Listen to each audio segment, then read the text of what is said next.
Good morning, ladies and gentlemen. On behalf of the Action Report, we'd like to welcome you to the 21st U.S. Bar Table Championships, coming to you live from the Grand Sierra Resort here in Reno.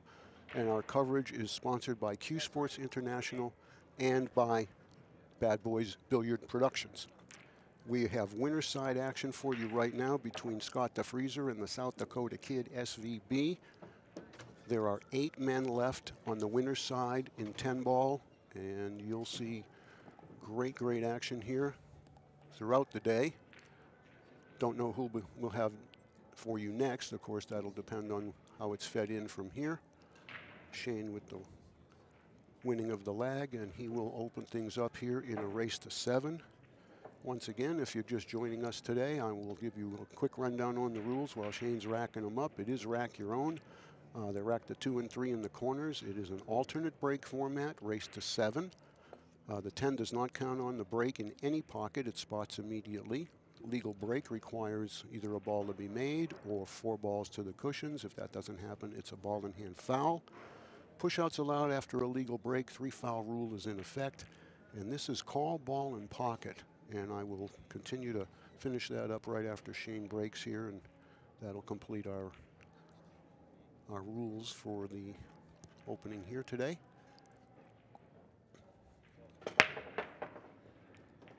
And once again, a ball made in the side, and that's been the norm here for these guys. Anyway, it's call, ball, and pocket, and what that means is you don't have to call obvious shots, but things like banks and combinations have to be called. If you don't make the ball you've called in the pocket you called it in and it goes in elsewhere, the opponent has the option to shoot or make you shoot again. And the same applies if you miss the ball that you're playing and something else goes in. It would stay down and the opponent would have the option. The only exception would be the 10 ball. If that's made out of sequence or illegally, it will spot. So there you have the rules.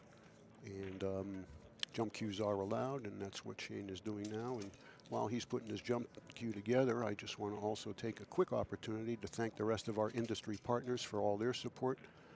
The Billiard Education Foundation, OBQs, AZ Billiards. Let's wait for this shot here, and then I'll finish that up.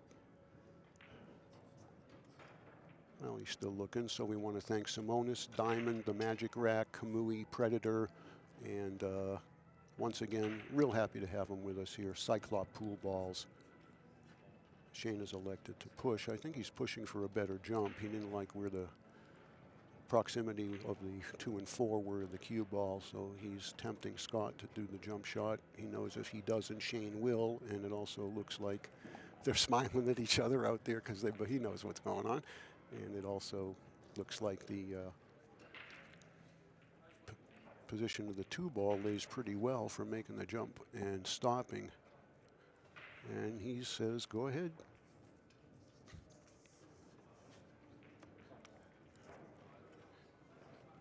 I bet Shane's probably 80–85% to make this ball.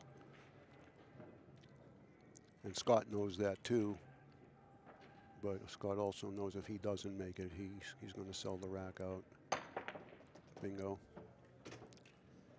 All right, now the key is, can he get the cue ball by the 4 to come just past the side pocket enough where he can make the 3? He might get a little help from the 4, but the cue ball may come towards the middle of the table depending on how much of the 4 it hits, or it may come straight down to the first diamond past the side. And evidently he didn't like where the cue ball was going to go, so he elected to play a really nice safety.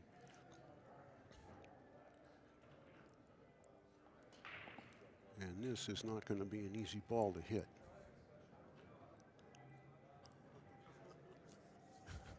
Scott went over to examine Shane's jump cue.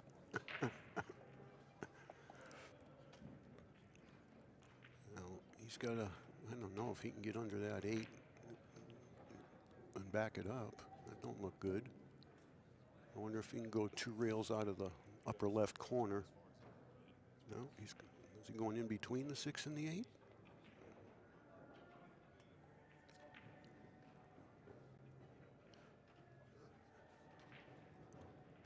Got to have a little good fortune here, even if he hits this ball.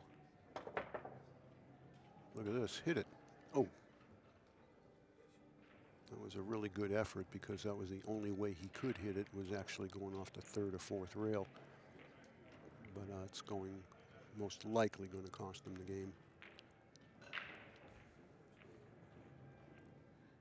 I mean, everything connects real easy here.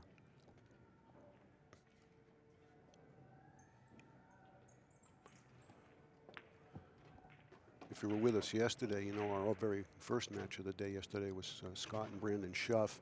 To me, it was the match of the day, and maybe you got a chance to see that on the loop after we were done last night. But that final rack with that safety battle on the 1 ball and then that great out that Scott made, to me so far, that's the highlight of the 10 ball.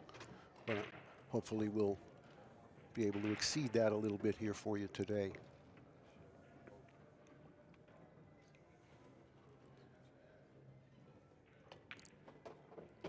And then you know you can follow all of this as far as live scoring, and not live scoring, I mean live updates on the flow chart for all divisions, and men and women alike, by going to ctsondemand.com. And if you did that now, you would find out that there are 8 men left on the winner's side.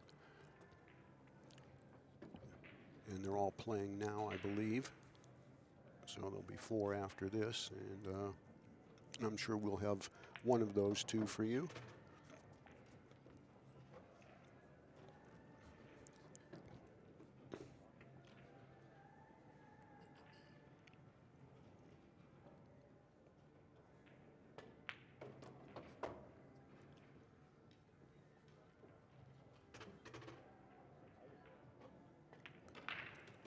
Well, Shane's holds his serve there. I wonder if Scott is second-guessing his decision to pass that jump shot back to Shane. I think either decision that Scott made there was going to be okay. You know, if he took it himself and he missed it, he was probably going to lose the rack. And I think he just had to take a chance that Shane, for some reason or another, would not execute it or not be able to play a good safety off the deuce. But Shane did both. And his safety on the 2 was so good that Scott did wind up fouling. So let's see how Scott's breaking now. He said he worked on his break a little bit yesterday. Let's look for that second row into the side here.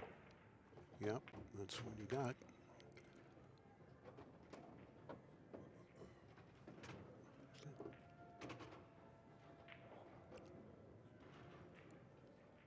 I think he can make this on the side. I don't think the 3's got him. And if it does, if he can, he's got a real good opportunity here to tie this match up.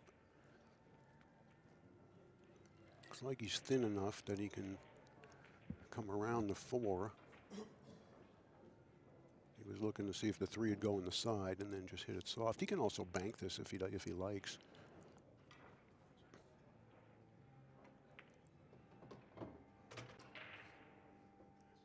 Well, he was playing for the 3 in the side, and you can see he came at least a foot too long. He can still probably slice the 3 in, but the cue ball's going to travel a little bit faster than he wanted it to.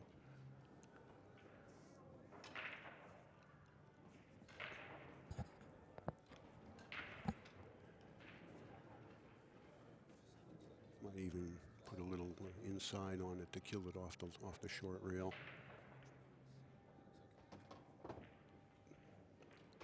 All right.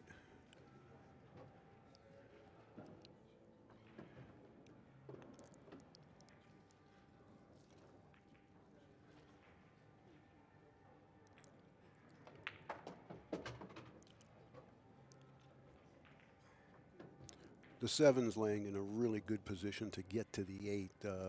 Any angle on the 7 will get you to the 8.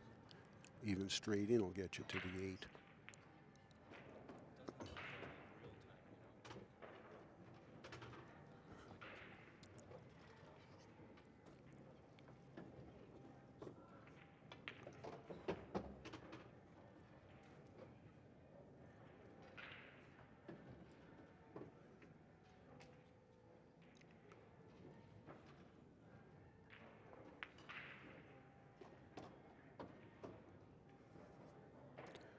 Scott looks very comfortable today. He's got four 10-ball matches, at least maybe 3, but under his belt. This is his second match on this table. Like I said, he did open things up yesterday, but the match he played with Brandon yesterday was the first match on this table, which had brand new cloth and brand new balls. So it took a little adjusting throughout that set. They both were having a little trouble with the speed of the cue ball, but I think the table has broken in just enough now to where it's probably starting to stabilize a little bit. So rack 3 coming up with the kid to break, and 1-1 is the score.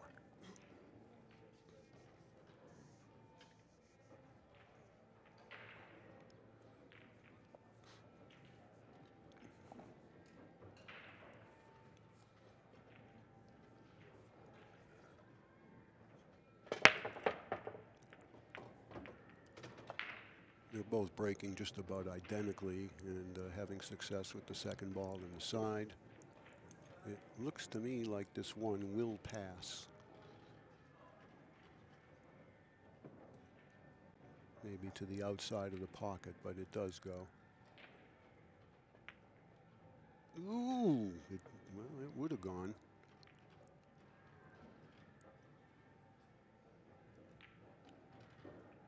Kind of surprised there. Usually Shane does not miss shots like that. He had half the pocket, but just didn't take enough care to cheat it.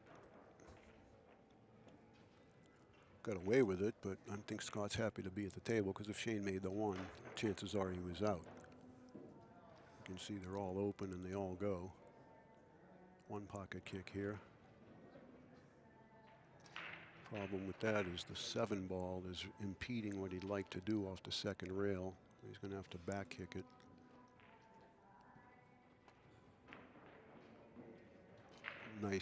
Nicely done. Good speed there.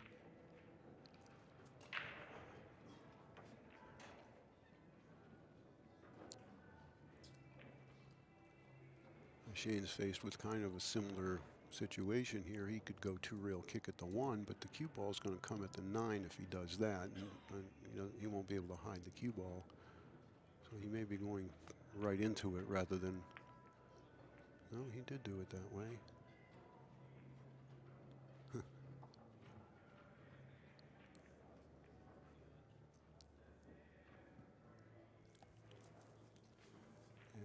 Scott was pointing to the 4 ball, because had the 4 dropped, he could pass this back to Shane.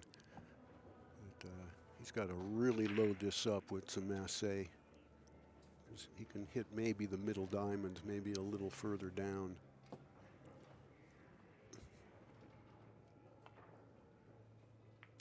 Yep. Just went a little too short on his contact point on the rail, wound up missing the whole ball. Now Shane's looking at the 3, but if the 3 doesn't pass up here, it's not an issue. It's easy to get on in the other corner.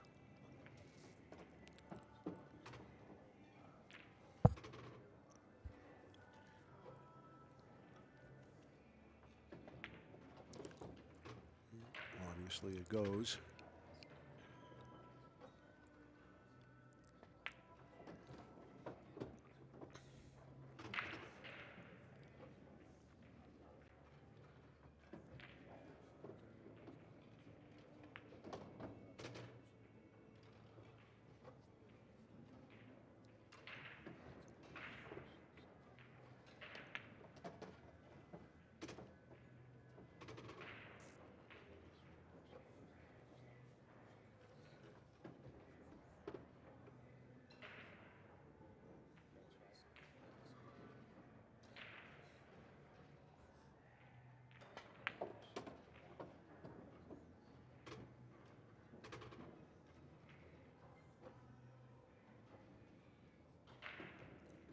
Well, he's got to go to the other side of the 10 now, to the left of the 10 as you're looking. He wanted to go the other way, but this will be all right.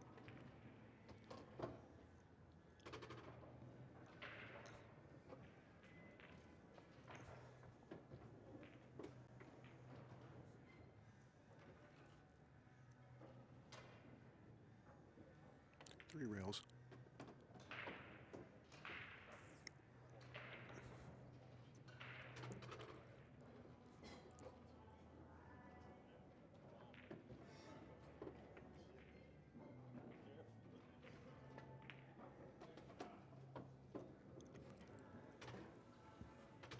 All right, 3 games in the books. Each guy has won on their break, but each has had an opportunity to win on their opponent's break, but haven't been able to do that due to the safety play and the fact that both times Scott was hooked in the first game and in this past game.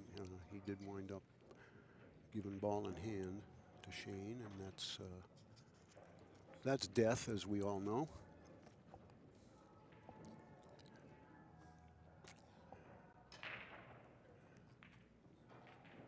The 9-ball division begins tomorrow, and as we get through today, I'll give you a little more information as to how the 10-ball will conclude and when the semis and the finals will be, and of course those will be streamed. But 9-ball starts tomorrow for men and women.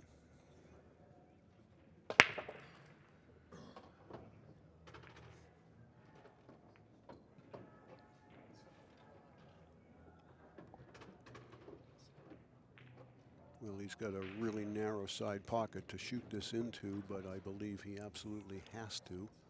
It won't go in the corner. I mean, he could roll him behind the deuce and play safe too. But it's just a question of how he feels. Yeah. And he decided to play the safety. And again, that's a percentage shot. He can do that 100 out of 100. And maybe the make percentage on that 1 ball was maybe 90 at best.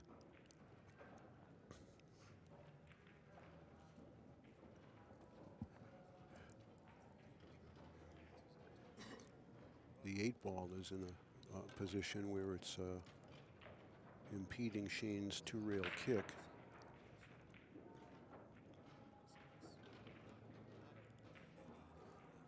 Excuse me.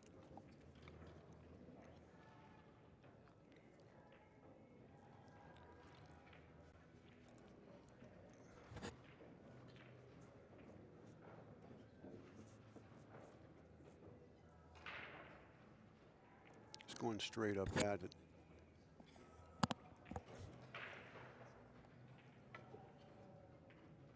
And that's exactly what the freezer needed, was a ball in hand here. Not so much, you know, for his attitude or anything, but be nice to just take advantage of a Shane mistake, win a rack, and not have to work too hard to do it.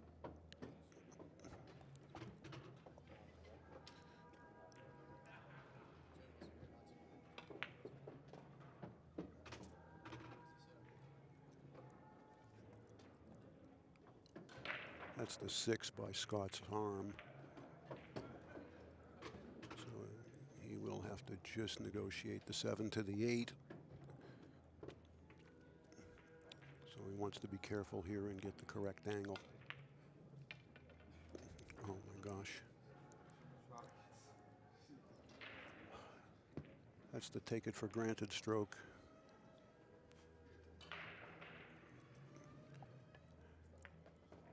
It's been kind of coincidental throughout the matches yesterday and today. Most of the shots that have been missed, I mean just outright missed, have been very routine.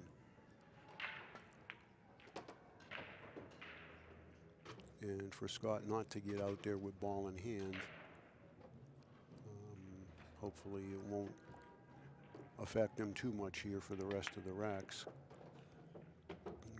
But we saw yesterday a clear example of that in the match between Jason Klatt and Oscar. Oscar was ahead 4-2 at the table on the 8-ball with, you know, as routine of an 8-ball as you could have. And Oscar took the 8-ball for granted and just kind of one-stroked it. He missed it. And he never recovered from that because 2 racks later, he missed a 6-ball that was about as easy as the 8 that he missed. And Jason went from 4-2 down to 5-4 up. Now the match did finally go hill-hill, but Oscar was kind of clearly on tilt for the balance of the match. So now it's 3-1 for Shane, and he's breaking.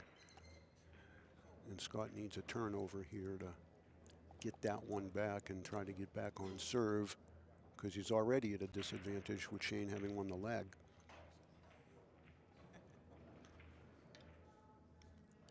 In the first rack, they were laughing and smiling and joking with each other, and that's long in the past now.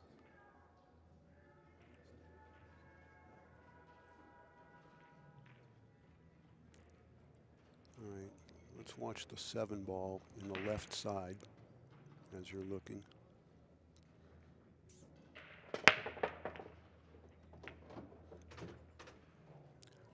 Thank you, Shane, for making me look good.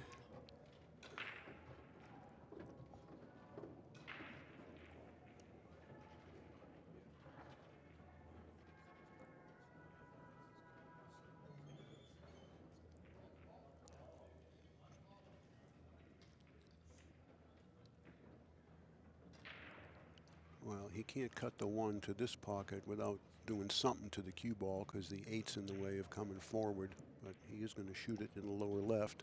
He might go between the 8 and the cushion. No, he's just going to take the long shot. Of course, on a bar table, there aren't that many long shots, especially for these two guys.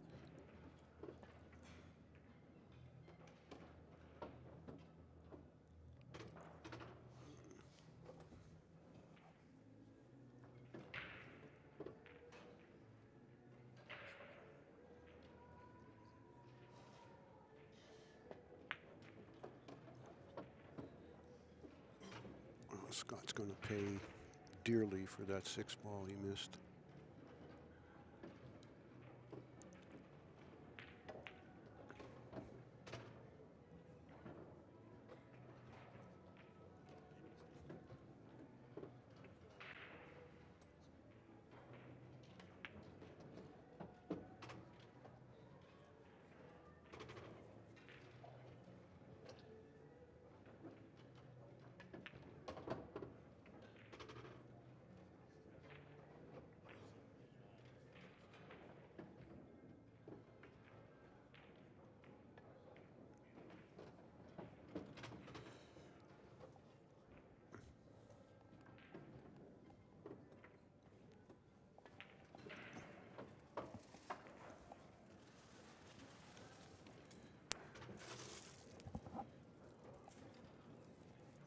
This cost Scott 2 games. It's now 4-1. And he is barely hanging on now. He's going to have to win twice on Shane's break.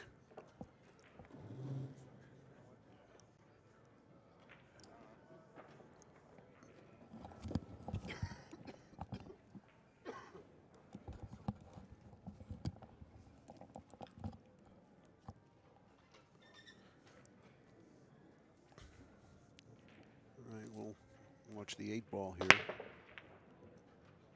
He hit those a little firmer than he's been hitting them, and that's because he's frustrated. And by hitting them a little harder, the 8 ball came short of the side pocket, as you could see. And he's giving up the table, although Shane doesn't have a shot.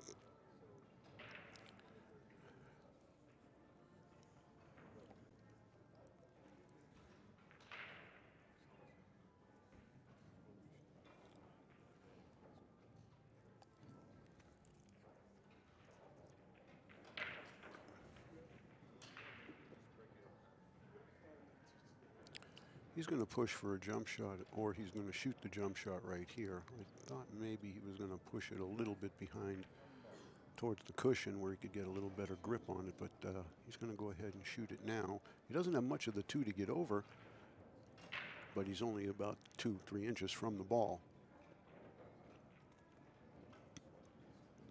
He's got a good chance to get a look at the 2 should he make this. Well, that's a nice camera shot there. Thanks, guys.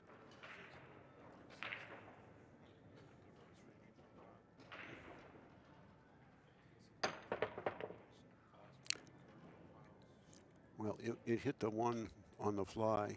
I mean, it bounced a couple of times, but it caught the one in the air because he was, as you could see, really close to making that. But once again, the pool gods have smiled on Shane, and Scott has no shot. Matter of fact, I don't even know if he can hit the ball.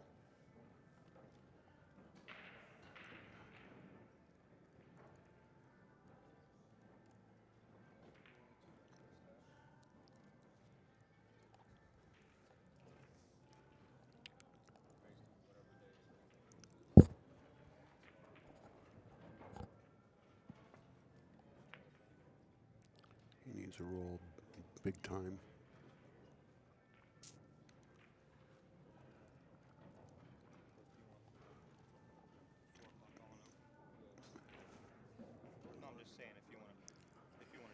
Well, he can make the 1-4, but the one's going to then go off the short rail and, you know, kind of at the direction of the 10, depending on the speed, and the cue ball's going in the other direction. So that makes playing the combination very difficult as far as being able to get another shot. He is looking to see if there's any way he can cheat that one ball and get it in there. I don't think he can, but you never know with this guy. It just looks like at best he could do would be to hit the point. You can tell by this camera shot that if it gets by the 4, it looks like the point is going to block it. So he's playing the 4. I think it's where's the cue ball going? No, maybe not. I don't think he's still decided yet.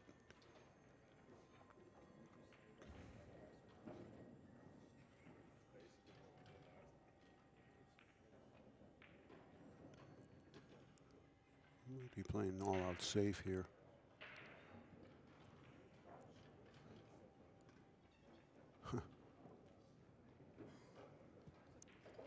I don't know if the 1 goes now either.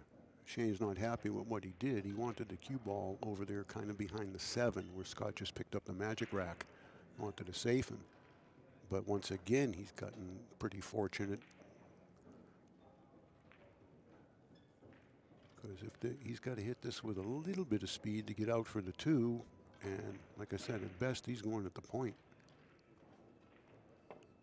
Nice shot, Scott. That was really well done. Maybe that'll get him going.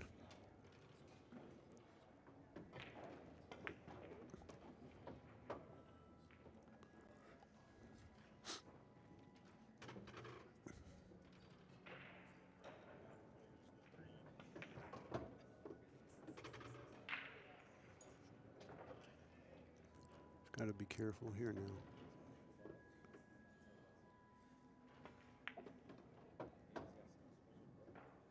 Yeah, I'm afraid of that. Overcooked it.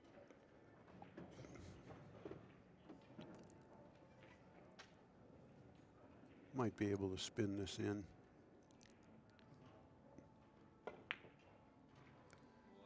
Good shot.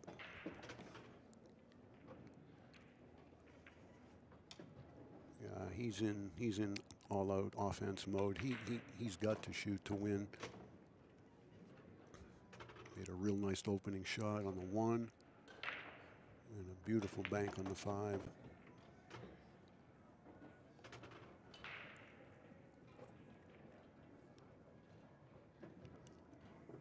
The only bad part of this is it's going to be Shane's break.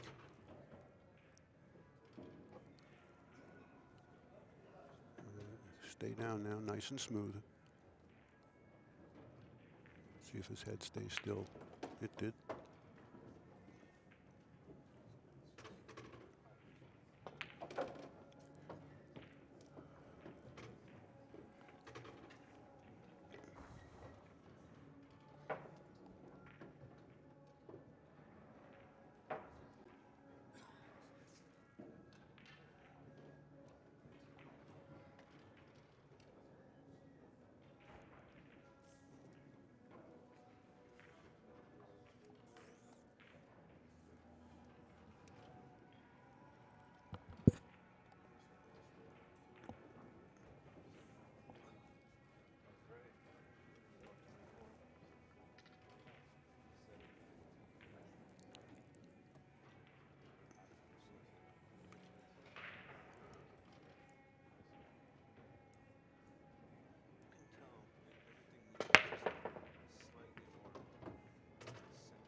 don't know, it just always seems like he gets that little bump or tap just before all the balls stop rolling, and it always seems to wind up good.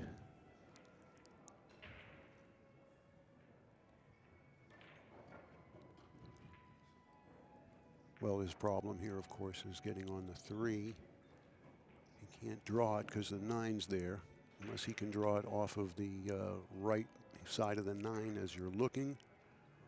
Now he's thinking about maybe just hitting it real soft or going forward one cushion and out and try to get position between the 9 and the 7. But this is the kind of stuff this guy excels at. He'll find the only place that he can put the cue ball to get the next shot more times than not.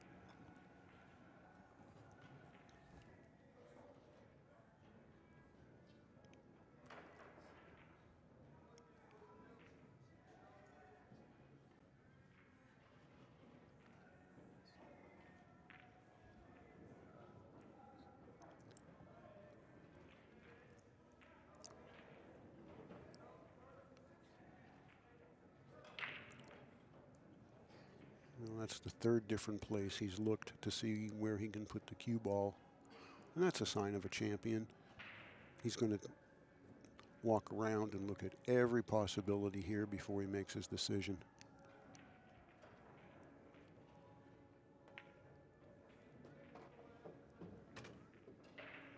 Well, the right decision and just the wrong speed. Hit that about a revolution too far. And he cannot pocket the 3.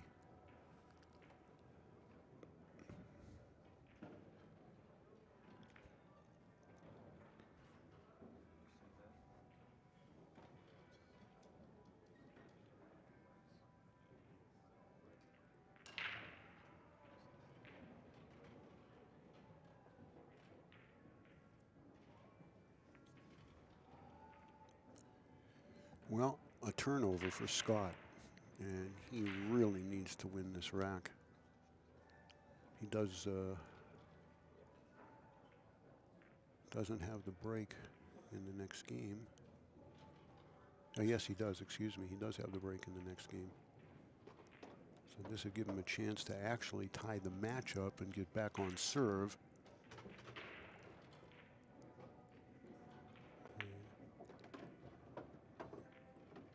And it'll most likely put a little pep in his step, too, next time he comes to the table. Because if he can just keep winning on his break, he will at least force a final rack. Albeit it'll be Shane's break, but we all know anything can happen in the case game. So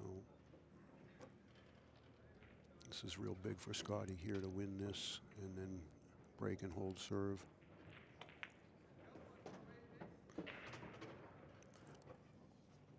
Shane had a really tough position shot on that 1 to the 3. I mean, none of the options laid easy. I think he definitely picked the best way to go. But he wanted to make sure he didn't underhit it.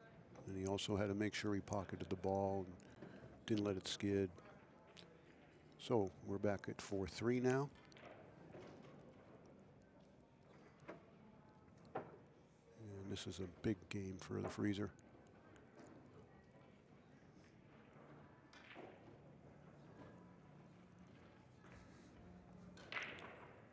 "106 men entered the 10-ball division. That's the largest field we've had since 10-ball was added to the U.S. bar table back in, I think it was 08. And has continued to grow each year in size. Really nice to see the size of a field, and boy, it's a tough field too, as you well know by what you've been seeing and what you've been looking at online on the brackets. All right, let's see if he takes a little off here and he can make that 8 on the side. Yes, he did. Smart play. Get out of there. 6, 7. Give him a shot. All right, he's got to use good judgment here, because if the 1 doesn't go, got to be really careful in what he does. He's looking like maybe it does. Hard to tell from here. The 5's in a terrible spot if it doesn't go in the side.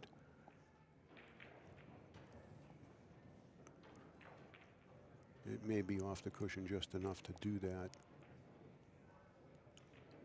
Of course, the other issue here is if the 1 does go, the cue ball's going to glance off of the 7. And maybe he's going to have to take a little bit of extra care to come down here between the 3 and the 10.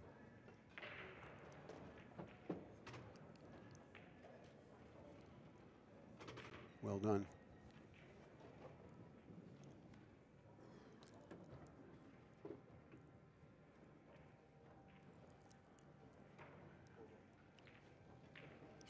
Called the 4. You have to do that, folks, even though it's routine and simple and it's obvious what he's going to do. But the fact that it's a combination, by definition, means it's not an obvious shot. Even if the other ball was hanging in the hole, it's still a combination, and the rules require it to be called.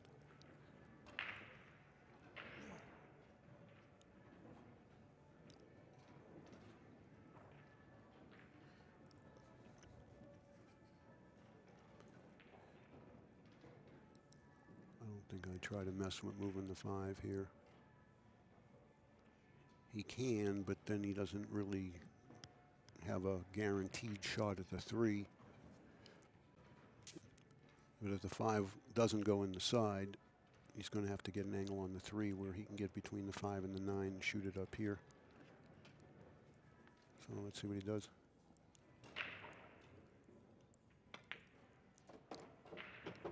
That's an excellent angle now. Excellent angle to come over. Of course, he doesn't want to be straight on the 5. It wouldn't be the worst thing in the world, because if he stopped the cue ball, he'll be right in front of the side pocket, and he'll be able to cue the ball to shoot the 6. So I think probably right about where he just put that piece of chalk as his target. Well, evidently it goes in the side, or he'd never have played it there.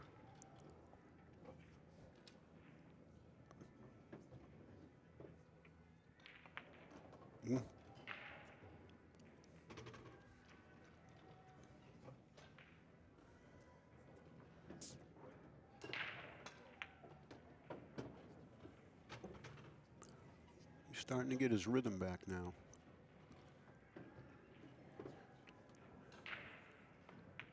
This will be 3 games in a row for Scott if he can finish these 2 off. And he's got a pulse again. Yeah, his speed is good now.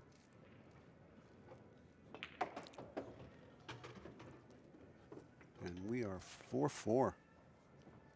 So we got a race to 3 with Shane breaking.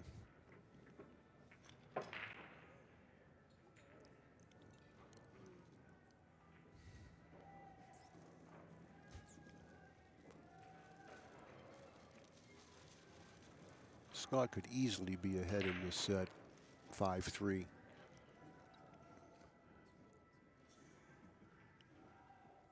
But I'm sure he's quite relieved to at least be back in the match now. And Shane has to hold serve. So the pressure has swung back.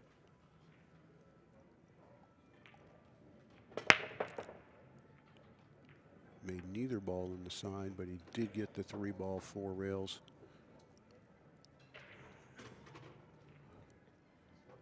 And if he can get to this 1 ball, he's got a good chance to get through the rest of them. Probably has to dig down here with low right between the 4 and the 8.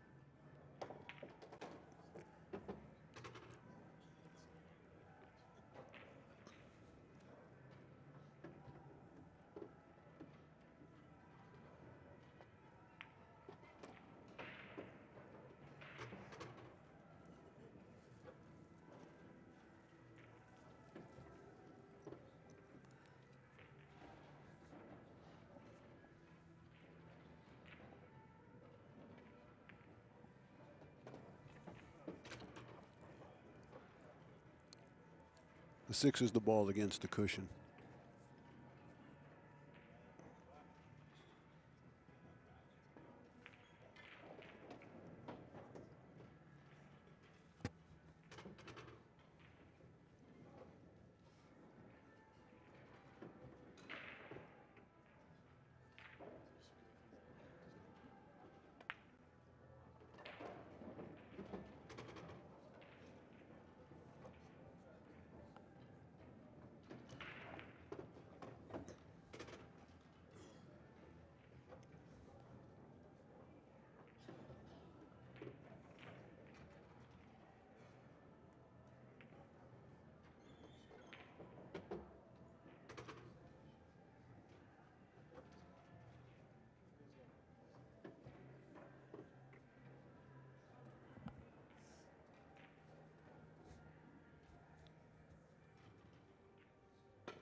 Well, he did what he had to do. Held serve on his break. Now Scott has to do the same thing. Scott has to do it twice more.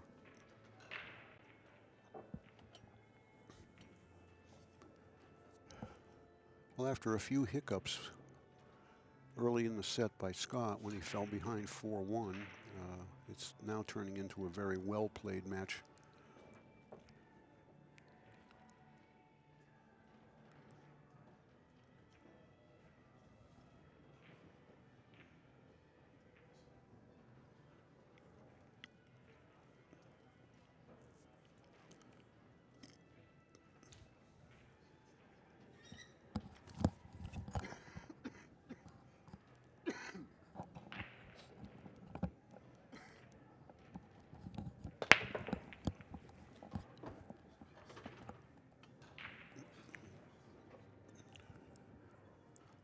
I think the deuce got him at the last minute.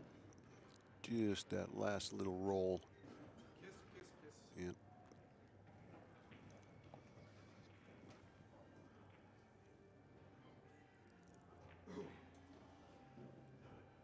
He doesn't have much of the two to go over here. I think he's going to go ahead and shoot this.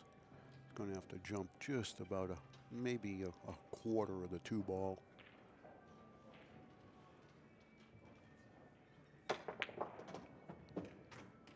Nice shot. That's coming with it when you need to right there. All right, how's his angle here from the 2 to the 3? It looks like the cue ball's going the wrong way. Yeah, boy, this is tough to follow with the 10 there, and I'm not sure if he's got enough to snatch it to the long rail and out. He might just have to draw it straight and take a severe cut on the 3. I think that's what I would do. Yep. Take what the table will give you.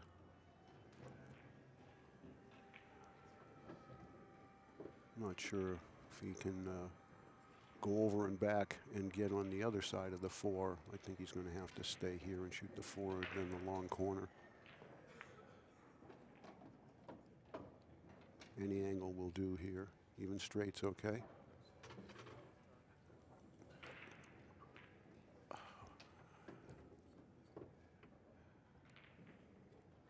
This is like a 1/18 of an inch off where he'd like to be, because he's going right at the 5 with the cue ball. He needs a bump. Yep. Yep. Now, he knew that too when he landed on the 4. You could tell cue ball was going right at the 5, and otherwise he was going to have to pop it.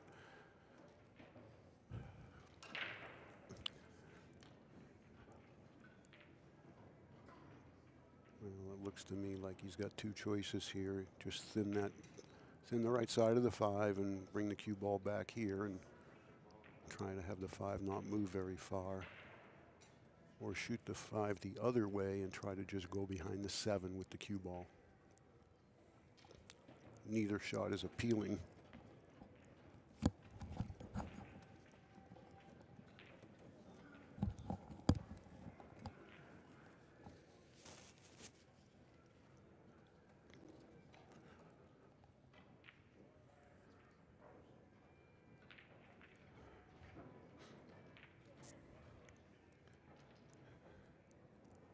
If he can get a little movement on the 5, he might be able to hide him behind the 7 and 6. Oh, God. I mean, Shane doesn't, Shane can't make the ball unless he banks at one rail. But if that doesn't hit the 6 ball there, Shane's going to be hooked. Well, he called it. Maybe he can get to it. It didn't look like it at first.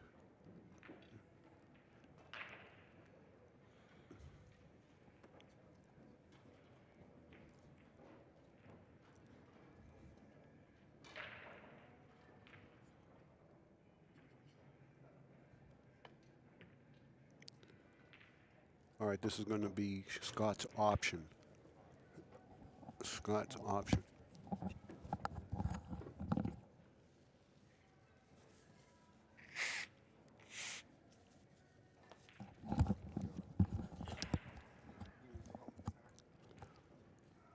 And that's because when you miss the ball, you're playing and you make something else. Your opponent can shoot or make you shoot. And it's even a tough decision here. I mean, he really doesn't want to let Shane back at the table because Shane will shoot the 5 in the right-hand corner.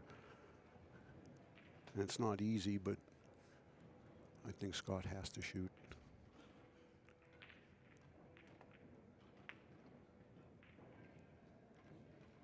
That 5 keeps rolling. It's a good shot, but the fact that it's right in front of the hole has left Shane a clear path to it. Just pretty rotten luck there for Scotty both times when Shane illegally pocketed a ball and left it that tough. And then Scott made a real good attempt there for a safe. If that 5 rolls a little further, Shane's hooked. And now Shane is going to be breaking for the match.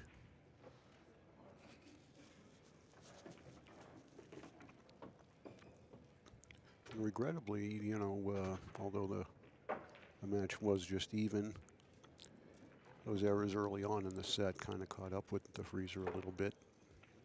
He was playing from behind almost the entire match from the time it was 1-1. And then Shane got very, very fortunate rolls there in that rack.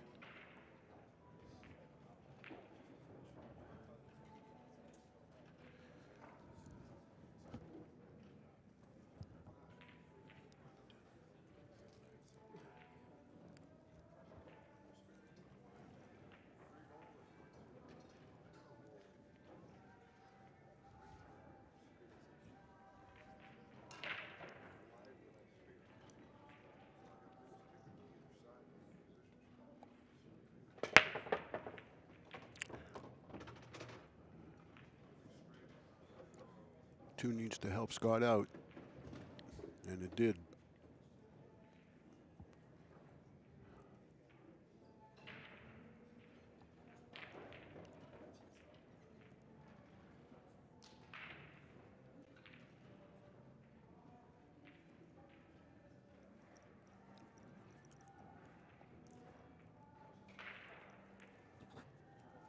He's going to carry him the 2.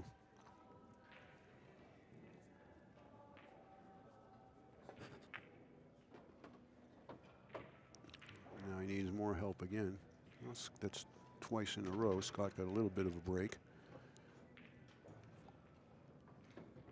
This one's a little tougher.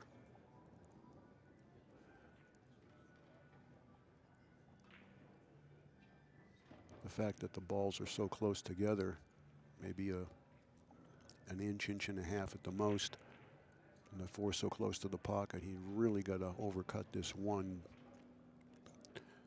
to offset the throw to the 4 ball if he plays the combination, and then the cue ball's got to be struck pretty firmly. So I wouldn't be surprised if he come up with some kind of a safety here. He knows he's got a little bit of breathing room, but it looks like he's either going to play the combination or just graze it lightly and move it.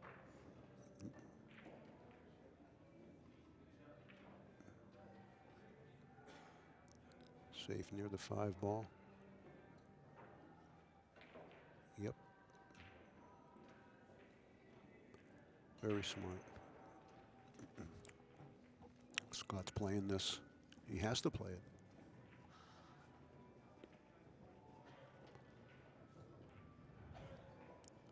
Be careful.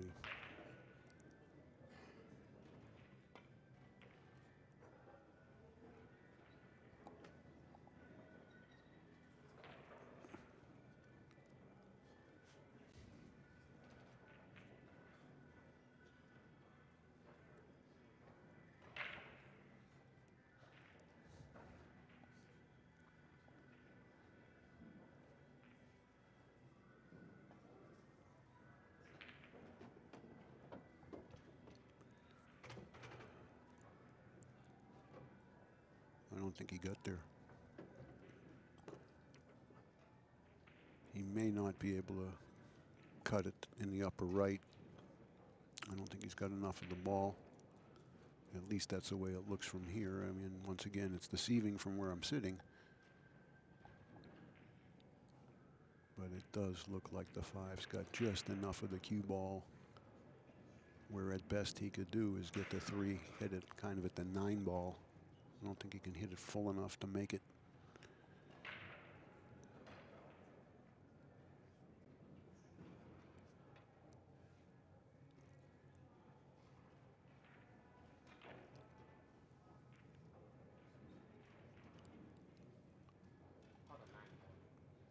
Yeah, he's called the 9, but he's playing mostly cue ball here down near the 4, 3 rails.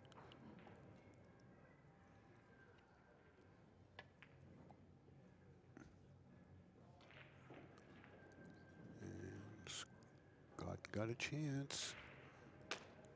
It's not easy, but he's got a shot.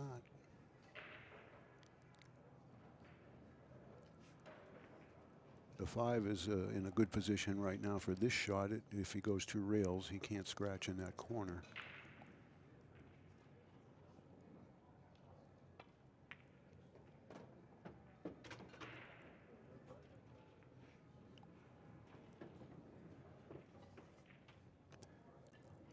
Well, the pool gods have answered Scott's prayers, at least so far this rack, with Shane not being able to run out after the break and then hooking himself on the 3 ball where he could have to play a safe.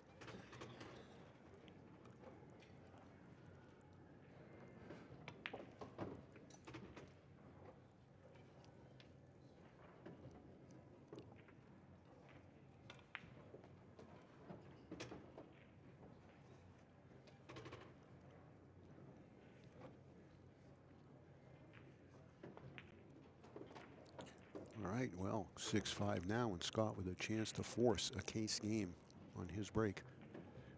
And I'd like to mention something here too, just in a way, by way of observation. You can both see how nicely dressed both of these players are, you know, and the dress code does not require this.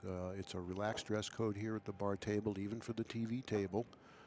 They could have come in jeans and a t-shirt, as you saw yesterday. Quite a few of the players did.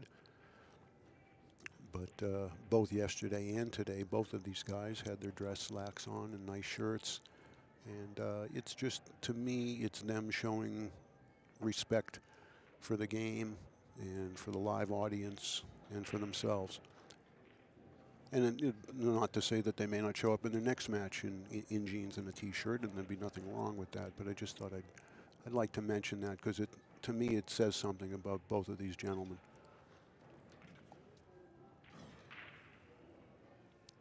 All right, don't overcook this, Scotty. You've had success almost every break. He slammed them.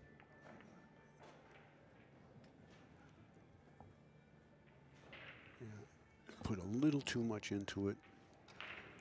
At least the way the table's been breaking, you don't need that much power. But finally, he did get a roll after a dry break, though.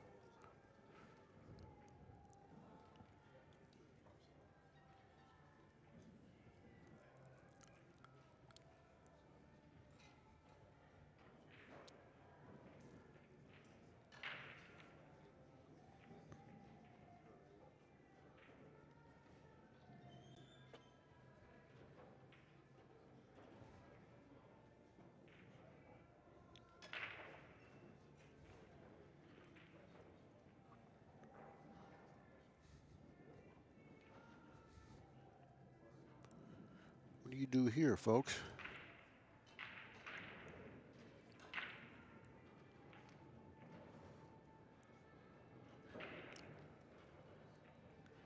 It must be tough, because Shane's not sure. I don't think there's anything offensive here. I mean, with the possibility of the 1-7 cross corner, and why would you want to risk that at this point in the match? There don't seem to be a lot of good places to hide the cue ball, because the 1 isn't going to go very far when it's hit. He might push, tie up a ball, just make the run out play a little tougher.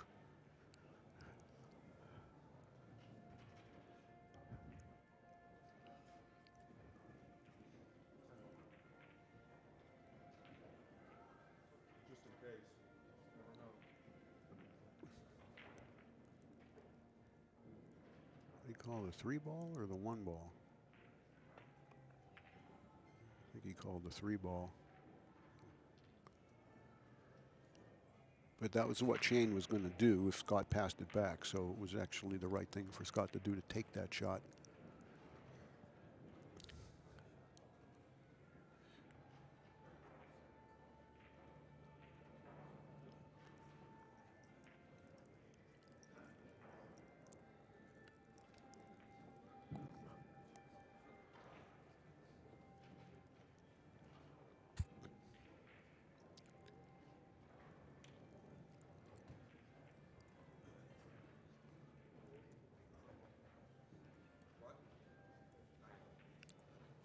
All right, the call is the 9 ball, a billiard combination.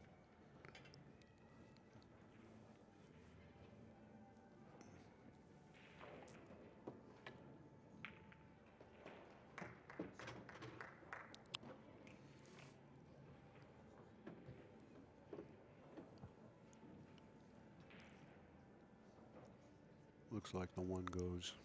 If it does, it's pretty much going to be over, I think. That was a really nice shot that Shane made there.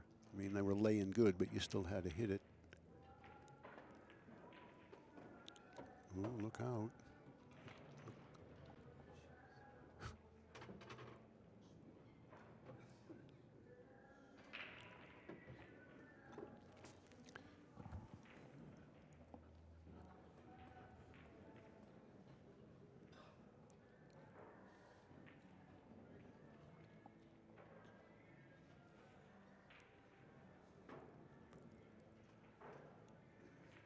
Right behind the 7, safe.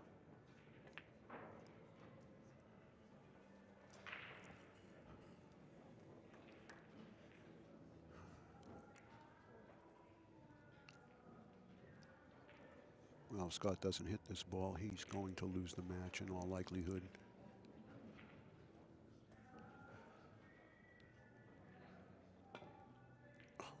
Lengthened out on him.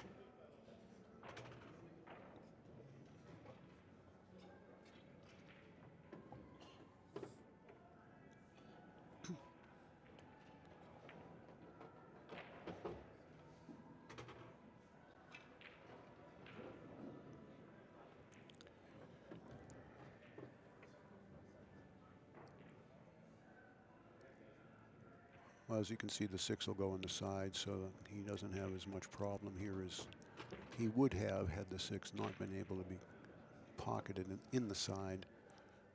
And now he'll just come across the table, so he'll have the 2-rail angle off the 7.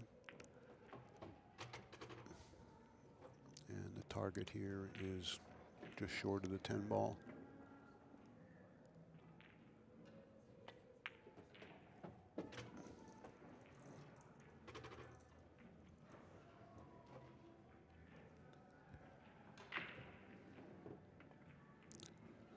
Couple of rolls either way, and the outcome would have been different, but very gentlemanly congratulations there by Scott to Shane. So Scott's still in, just on the B side now. Shane's in the final 4 of the undefeated players. And our next match is scheduled for 11:30. It's about a half hour from now, everybody. So as soon as we know who we got, we'll post that up for you, and we'll be back with live action in 30 minutes. Thanks for being with us.